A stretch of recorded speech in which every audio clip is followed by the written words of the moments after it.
Well, I was having lunch one day at the St. Regis in the King Cole room, and Dave Walper walked by the table, and he said, "I'd like for you to come over and meet somebody." And I met Jacques Cousteau. And sitting there, they told me what the plan was. They wanted to do a series of specials underwater.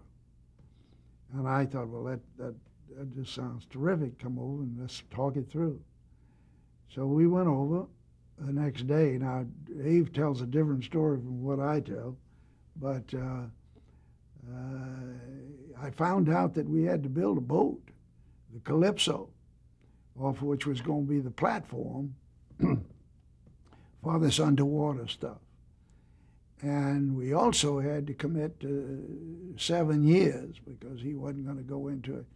It was a big project and huge money for that time. And I had a very tough time selling that to the board because it was a long-term commitment. We had never made one except the Disney commitment for that length of time. But I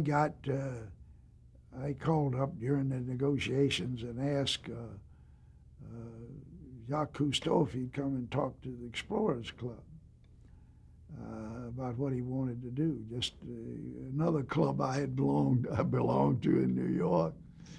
And Dave says that's the way he sold the show to me, was to get Cousteau to come to the Explorers Club. But that wasn't it at all. That was part of it. I did ask him to come, and he did come. But those shows were very successful, but they were taken over. The commitment ran, I think, 2 or 3 years on ABC, and it was then taken over in a different platform altogether with National Geographic. And Dave then, with another fellow named Landsberg, produced the Cousteau programming there. It was the beginning of the nonfiction era of making it, but you didn't make it with nonfiction, the old kinds of documentaries, political or what have you. You had to have an adventurous exploit to it. Animals did well on these shows, and underwater did well.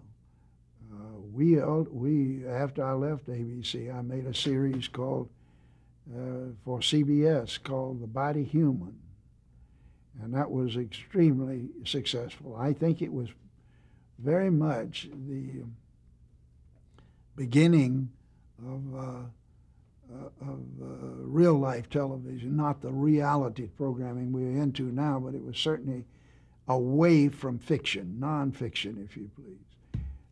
We made a series called Lifeline, the same name as the late night show. They took it many years later, but Lifeline was a different doctor every week, and we followed a specialist through his medical day, if you will.